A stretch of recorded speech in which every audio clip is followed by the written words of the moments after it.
बहुत पुराने समय की बात है। कनकपुर नामक गांव में भीमा नाम का एक लकड़हारा रहा करता था। वो बहुत गरीब था।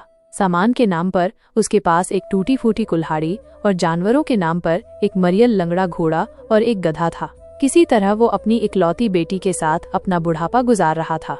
एक दिन भीमा ने अपने लंगड़े व मरियल घोड़े पर लकड़ी का गट्ठर लादा और अपनी बेटी से बोला, बेटी, मैं बाजार जा रहा हूँ, शाम तक लौट कर आऊंगा।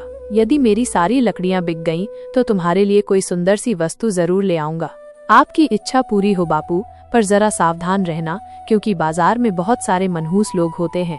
वहाँ कुछ लोग पैसा बनाते हैं और कुछ लूटे जाते हैं। लकड़ी बेचकर जल्द से घर लौट आना, मैं खाना बनाकर आपका इंतजार करूंगी। ठीक है बेटी, मैं तुम्हारी बात का ध्यान रखूंगा। अब मैं चलता हूँ। लकड़हारा लंगड़े व मरियल घोड़े को लेकर बाजार की ओर रवाना हो गया। कुछ देर बाद बाजार में पहुंचकर एक तरफ खड़ा हो गया और ग्राहकों को आवाज लगाने लगा, लकड़ियां ले लो, सूखी सूखी लकड़ियां ले लो। काफी देर के बाद एक धनी आदमी की दृष्टि उस लकड़हारे के ऊपर पड़ी। अरे वाह, इस फटीचर बूढ़े को तो आसानी से ठगा जा सकता है। वैसे भी वो शक्ल से ही जन्मजात मूर्ख लगता है। ये सोचकर वो धनी आदमी भीमा के पास पहुंचकर बोला, ए लकड़ी वाले, सारी लकड़ियां बेचनी है क्या? बिल्कुल बेचनी है हुजूर, लेकिन कीमत क्या दोगे? तुम ही बताओ, क्या कीमत चाहते हो? 2 चांदी के सिक्कों का सौदा महंगा है। खैर, क्या तुम लकड़ियां जिस हालत में हैं उसी हालत में बेचोगे? बेच दूंगा हुजूर, भला इसमें मुझे क्या ऐतराज हो सकता है। तब ठीक है, ये लो चांदी का 2 सिक्का और अपने मरियल घोड़े को लेकर जल्दी से मेरे पीछे पीछे चलो। बहुत अच्छा हुजूर, ठीक है, चलिए। सिक्का लेने के बाद लकड़ा भीमा अपने घोड़े को लेकर धनी के पीछे चल पड़ा। बड़ी किस्मत से आज कमाई अच्छी हुई है, ये सोचते हुए धनी के पीछे चला जा रहा था। कुछ देर बाद धनी लकड़े को लेकर अपने घर पहुंचा। संगीत, लकड़ियां यहीं छोड़ दो और तुम जाओ अब, जैसी हुजूर की आज्ञा, कहकर लकड़े ने जैसे ही घोड़े से लकड़ियां उतारने की कोशिश की, तब कबात, लकड़े रुक जाओ, ये तुम क्या कर रहे हो? हुजूर, मैं तो घोड़े से लकड़ी उतार रहा था ताकि घोड़े को ले जा सकूं। अरे बदमाश, क्या तुझे सौदे की शर्त याद नहीं जो तूने लकड़ियां बेचते समय मुझसे मंजूर की थी? कैसी शर्त हुजूर? मैं कुछ समझा नहीं। मैंने तो आपको 2 चांदी के सिक्के के बदले सारी लकड़ियां बेची हैं। सारी लकड़ियां ही नहीं, बल्कि सिक्के के बदले तूने मुझे अपना घोड़ा भी बेचा है। क्या तूने इस शर्त पर लकड़ियां बेचना स्वीकार नहीं किया था कि लकड़ियां जिस हालात में हैं उसी हालात में बेचेगा? धनराज की बात सुनकर भीमा के होश उड़ गए। हुजूर, आप ये क्या कह रहे हैं? शर्त के मुताबिक अब ये घोड़ा मेरा है। तुझे अपनी कीमत मिल चुकी है, इसलिए तू यहाँ से चलता बन। नहीं नहीं, ऐसा मत कहिए हुजूर, मैं गरीब आदमी बर्बाद हो जाऊंगा। लकड़ा बहुत गिड़गिड़ाया, लेकिन धनी ने उसकी एक न सुनी, बल्कि उसने आसपास के लोगों को भी इकट्ठा कर लिया। देख लो भाइयों, इस लकड़े की चालाकी। पहले सौदा किया और अब मुकर रहा है और सीनाजोरी कर रहा है। क्या यह रहम करने योग्य है? नहीं नहीं, बिल्कुल नहीं। फिर इस गुस्ताख के साथ क्या व्यवहार करना चाहिए? भैया मेरी मानो तो इसे सरपंच जी के पास ले चलो। हाँ, यही ठीक रहेगा। लोगों के कहने पर धनी व्यक्ति ने लकड़े को सरपंच जी के पास ले गया, जो कि उस धनी का घनिष्ठ मित्र था, और उसने सरपंच को सारा किस्सा सुनाया। सारी बात सुनकर सरपंच जी ने अपने मित्र के पक्ष में ही फैसला सुनाया। भीमा को अपने सामान की पूरी कीमत मिल चुकी है और उसने ग्राहक की शर्त मानी है, इसलिए दोष इसी का है। अब घोड़े पर उसका कोई अधिकार नहीं है। हो, यहाँ भी मुझे न्याय नहीं मिला। बेचारा भीमा अपने जले नसीब पर आंसू बहाता हुआ जब अपने घर पहुंचा तो, बापू ये क्या, तुम्हारी आंखों में आंसू? कैसे? सब ठीक तो है ना? क्या बताऊं बेटी, हमारे तो भाग्य ही फूटे हैं। वैसे ही मेरे पास धन के रूप में कुछ नहीं था, आज हमारा लंगड़ा घोड़ा भी हाथ से निकल गया। भीमा ने सारी आप बीती रमा को सुनाई। सारी बातें सुनकर रमा ने अपने पिता की हिम्मत बढ़ाते हुए कहा, तुम जरा भी चिंतित मत हो बापू, सब ठीक हो जाएगा। भगवान के घर देर है पर अंधेर नहीं। उसके बाद खाना खाकर दोनों बाप बेटी सो गए, लेकिन सुबह दुख के कारण भीमा चारपाई से उठ न सका। अपने पिता की हालत देखकर रमा बोली, बापू तुम्हारी तबीयत आज ठीक नहीं है, इसलिए आज मैं बाजार जा रही हूँ। शायद मेरी किस्मत तुमसे अच्छी निकले और मैं लकड़ी अच्छी कीमत पर बेच सकूं। जैसा तुम ठीक समझो बेटी, जाओ, मैं तुम्हारे लौटने की राह देखूंगा। बेटी रमा ने अपने गधे पर लकड़ी का गट्ठर लादा और बाजार की ओर रवाना हो गई। संगीत, यदि वो बेईमान धनी मुझे मिल गया तो मैं उसे छठी का दूध याद दिला दूंगी। थोड़ी देर में ही वो बाजार पहुंच जाती है। लकड़ी ले लो, सूखी सूखी लकड़ियां सस्ते में ले लो। उस रोज भी वो धनी आदमी किसी को ठगने के विचार से बाजार आया हुआ था। उसने लकड़ियां बेच रही रमा की ओर देखा। वाह भगवान, आज फिर से एक शिकार मेरे लिए भेज दिया। कल लंगड़ा घोड़ा मिला था, आज लकड़ियों के साथ पूरा गधा मिल जाएगा। इतना सोचकर धनी व्यक्ति रमा के पास पहुंचा। अरे लड़की, क्या अपनी लकड़ियां बेचनी है? क्या कीमत है इनकी? चांदी के 3 सिक्के हुजूर। महंगा सौदा है, क्या दाम कुछ कम नहीं करोगी? सौदा 4 सिक्कों में भी आपको महंगा नहीं पड़ेगा हुजूर। लकड़ियां बिल्कुल सूखी हैं, मंजूर हो तो बोलिए। ये लड़की तो बहुत सियानी लग रही है। खैर कोई बात नहीं, जल्दी इसकी सारी अक्लमंदी गायब हो जाएगी। धनराज सोच ही रहा था कि रमा बोल पड़ी। क्या सोचने लगे हुजूर? जल्दी बताइए, वरना मैं किसी दूसरे ग्राहक को आवाज दूं। ठीक है, मुझे 3 सिक्कों में सौदा मंजूर है, लेकिन ये लकड़ियां जिस हालत में हैं, उसी हालत में बेचनी होंगी। क्या तुम्हें मंजूर है? धनराज की बात सुनकर चतुर रमा चौंक उठी। तो ये वही बेईमान धनी आदमी है, आज इसकी खैर नहीं। ऐसा बदला लूंगी कि जीवन भर याद रखेगा। रमा सोच ही रही थी कि तभी धनी बोल पड़ा। अरे लड़की, जवाब जल्दी दो, मेरे पास फालतू वक्त नहीं है। ठीक है हुजूर, बेच दूंगी, लेकिन मेरी भी एक शर्त है। वो ये कि आप भी मुझे पैसे उसी हालत में देंगे जिसमें वे होंगे। रमा की बात सुनकर धनी मन ही मन चौंक उठा, लेकिन फिर किसी विचार के आते ही मुस्कुराता हुआ बोला, ठीक है, मुझे तुम्हारी शर्त मंजूर है। देर न करके अपने गधे को मेरे पीछे पीछे लेकर चलो। रमा भी अपनी गधे को सेठ के पीछे पीछे लेकर चलने लगी। बेईमान कहीं का, अपने आप को बड़ा होशियार समझ रहा है। जब वास्तविकता सामने आएगी तो खून के आंसू रोएगा। रमा सोचते हुए धनराज के घर पहुंच गई। हुजूर, लकड़ियां कहाँ रखूं? अरे मूर्ख लड़की, तूने क्या सौदा किया था? शर्त भूल गई क्या? मैं याद दिलाऊंगा, अभी गधा बांधे देती हूँ। और रमा ने चुपचाप गधे को खंभे से बांध दिया। आपका हुक्म मैंने पूरा कर दिया हुजूर, लाइए अब मुझे भी मेरी कीमत दे दीजिए। जरूर, लो संभालो अपने सौदे के 3 सिक्के। ठहरो हुजूर, ये आप क्या कर रहे हैं? सौदे के हिसाब से आपने लकड़ियां जिस हालत में थीं, उसी हालत में खरीदी, और लकड़ियों के साथ साथ मेरा गधा भी आपको मिल गया। लेकिन आपने मुझसे भी तो ये वादा किया था कि आप पैसे उसी हालात में देंगे जिस हालात में वे होंगे, इसलिए इस समय वे आपके एक हाथ के साथ हैं। अतः आप सिक्कों के साथ साथ अपना एक हाथ भी मुझे दीजिए, और शर्त और सौदे के मुताबिक आपको ऐसा करना ही होगा।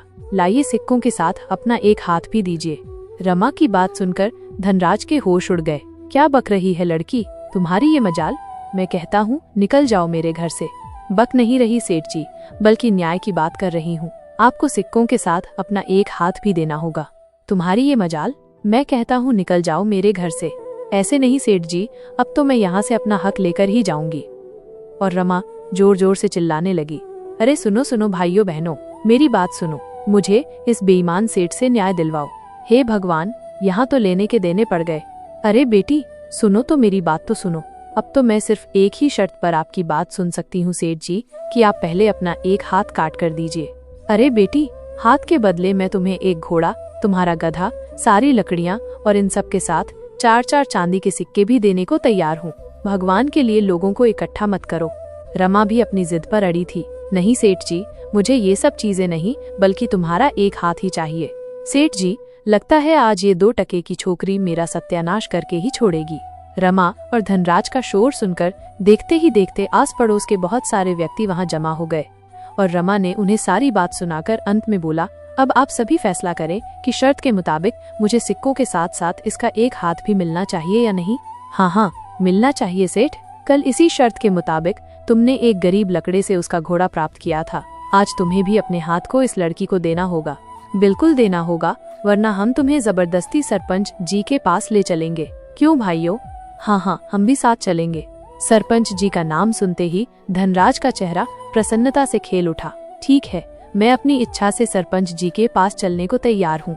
मुझे पूरा विश्वास है कि वो दूध का दूध पानी का पानी कर देंगे। सभी लोग रमा और धनराज के साथ उसी समय सरपंच जी के पास पहुँचे, जो धनराज का घनिष्ठ मित्र था और इस बात की किसी को खबर नहीं थी। लेकिन वो भी सारा किस्सा सुनकर उलझन में पड़ गया।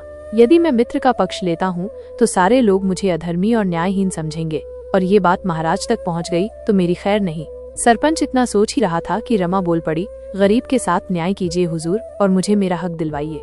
सरपंच ने कुछ देर सोचा और फिर बोला, हम इस नतीजे पर पहुँचे हैं कि दोषी ये धनराज ही है और तुम्हारी मांग जायज है। लेकिन बेटी, तुम एक इंसान का हाथ लेकर क्या करोगी? यदि मेरी मानो तो हाथ के बदले जो कुछ भी धनराज दे रहा है उसके अतिरिक्त 5 चांदी के सिक्के और ले लो। नहीं सरपंच साहब, मुझे तो शर्त के मुताबिक इसका एक हाथ ही चाहिए। सरपंच ने रमा को बहुत समझाया। तब ठीक है हुजूर, यदि आप कहते हैं तो मैं 50 सोने के सिक्कों के बदले अपना दावा वापस ले सकती हूँ। धनराज रमा की बात सुनते ही बोल पड़ा, नहीं हुजूर, मैं इसकी ये मांग स्वीकार नहीं कर सकता। ये कीमत बहुत ज्यादा है। हुजूर, यदि ये कीमत इसके एक हाथ से ज्यादा है तो मुझे एक हाथ ही स्वीकार है। कृपया आप देर न करके इसका एक हाथ काटकर मुझे दिलवाइए। घर में मेरे बापू मेरा इंतजार कर रहे होंगे। बेचारा सरपंच जी अपने मित्र के बचाव के लिए कुछ नहीं कर पाया। वो मौका ही ऐसा था कि उसे मजबूरन धनराज से कहना पड़ा, सेठ, कसूर तुम्हारा है। शर्त के मुताबिक अपना हाथ काट कर दो या फिर 50 सोने के सिक्के। यही हमारा फैसला है। सरपंच का फैसला सुनकर धनराज के पैरों तले धरती खिसक गई, लेकिन मरता क्या न करता, उसे रमा द्वारा मांगा गया धन देना ही पड़ा। ले चतुर लड़की, ये 50 सोने के सिक्के, लेकिन ये मत समझना कि तू मुझसे ज्यादा चतुर है। सेठ जी, सच्चाई तो ये है कि मैं आपसे ज्यादा चतुर हूँ। विश्वास ना हो तो आजमा कर देख लो। रमा की बात सुनकर धनराज के दिमाग में एक विचार आया। चिड़िया स्वयं ही जाल में फंसने को तैयार है, क्यों ना दूसरी चाल चलकर अपनी 50 स्वर्ण मुद्राएं वापस ले ली जाएं। कुछ पल सोचकर धनराज बोल पड़ा, अरे बेवकूफ लड़की, यदि तुझे अपनी चतुराई पर इतना भरोसा है तो लगा ले एक शर्त। हम दोनों सबके सामने एक एक अविश्वसनीय किस्सा सुनाते हैं। जिसका किस्सा झूठा और बेहतर माना जाएगा वही जीतेगा। मैं 500 सोने के सिक्के दांव पर लगाता हूँ, बदले में तुझे 50 सोने के सिक्के ही लगाने होंगे। रमा भी सेठ की बात सुनकर तुरंत बोल पड़ी, ठीक है सेठ जी, मुझे मंजूर है, लेकिन 2 शर्त तुम्हें और भी याद रखनी है। एक तो ये कि हम दोनों में से कोई भी एक दूसरे को झूठा नहीं कहेगा। दूसरी है कि यहाँ मौजूद किसी भी व्यक्ति ने ये कह दिया कि ये किस्सा सच है तो फौरन वे हारा हुआ माना जाएगा। अब बोल, तू तैयार है? मैं इन दोनों शर्तों पर भी आपसे चतुराई का मुकाबला करने के लिए तैयार हूँ सेठ जी। उनके इस मुकाबले के बारे में सुनकर सरपंच जी भी अपने मन की प्रसन्नता को छुपाता हुआ तुरंत बोल उठा, मैं और गांव वाले तुम दोनों के बीच फैसला करने को तैयार हैं। अपना किस्सा सुनाओ। सरपंच का इशारा समझ धनराज मन ही मन प्रसन्न हो उठा और अपनी कहानी सुनाना शुरू कर देता है। एक बार मुझे अपने घर में मक्के के 2 दाने पड़े मिले। मैंने उन्हें खिड़की से बाहर फेंक दिया, लेकिन कुछ ही दिनों में उन दोनों से अंकुर फूट पड़ा। एक हफ्ते में ही मेरी खिड़की के सामने मक्के के पौधे इतने घने और ऊंचे पेड़ों के रूप में उग गए कि उसका एक जंगल सा बन गया। उस मक्के की जंगल में ऊंट सवार और घुड़सवार कोई भी जाता तो कई कई दिनों तक भटकते रहते। हे भगवान, ये कैसा घना मक्के का जंगल है, निकलने का रास्ता ही नहीं दिखाई देता। धनराज का किस्सा जारी था। एक बार ऐसा हुआ कि मेरी 10 बकरी मक्के के जंगल में घुस गई और सारी बकरियां गायब हो गईं। मैंने जंगल में घुसकर उन्हें कितना ढूंढा पर बकरियों का नामो निशान तक ना मिला। जब फसल का काटने का समय आया तो मेरे नौकरों ने फसल काट ली, लेकिन फिर भी मेरी खोई हुई बकरियां मुझे नहीं मिली। उसके बाद मैंने अपनी बकरियों का ख्याल ही छोड़ दिया। अपने लिए मन भर मक्के का आटा पिसवाकर मैंने बाकी मक्के अच्छे दाम पर बाजार में बेच दिया। जितने की बकरियां थीं, मक्के की फसल को बेचकर उससे 2 गुना मुनाफा हो गया। एक दिन मैंने अपनी पत्नी से कहा, अरे भाग्यवान, इतने दिन हो गए मक्के का आटा पिसवाए हुए, लेकिन तुमने आज तक मुझे उसकी रोटियां नहीं खिलाई। अजी अभी बनाकर लाती हूँ, लीजिए पेट भरकर मक्के की रोटी और सरसों का साग खाइए। वाह, मजा ही आ गया। परंतु अभी मैंने 2 कौर ही खाए होंगे कि अचानक मेरे मुंह से बकरी की आवाज आने लगी और मैं पूरी तरह से घबरा उठा। हे भगवान, इससे पहले कि मैं या मेरी पत्नी कुछ समझ पाते, एक बकरी मेरे मुंह से निकलकर कूदी। पलक झपकते ही दूसरी, तीसरी और एक एक करके पूरे 10 बकरियां मेरे मुंह से निकलकर सामने चलने लगीं। हाय रे दैया, ये क्या हो रहा है? अरे ये तो हमारे मक्के की जंगल में खोई हुई 10 बकरियां हैं। बस यही मेरा किस्सा खत्म हुआ। अब आप सब बताएं, मेरा किस्सा कैसा रहा? सरपंच जी तुरंत बोल उठा, मुझे तुम्हारे किस्से पर जरा भी विश्वास नहीं हो रहा है धनराज, तुम्हारी कहानी बिल्कुल झूठी है। वहाँ मौजूद सभी लोग भी बोल उठे, हाँ, धनराज की कहानी बिल्कुल झूठी है। ऐसा ना कभी हमने देखा ना सुना, ऐसा कभी नहीं हो सकता। सेठ जी, वाह, बन गया काम। लड़की को तो मेरी कहानी को सच बतानी पड़ेगी, वरना उसे हारना ही होगा। धनराज इतना सोच ही रहा था कि रमा बोल पड़ी, वाह वाह सेठ जी, वास्तव में आपका किस्सा मुझे 16 आने सच लगता है। आप जैसे चतुर धनी लोगों के साथ तो इससे भी कई ज्यादा मजेदार घटनाएं घटती रहती होंगी। अच्छा तो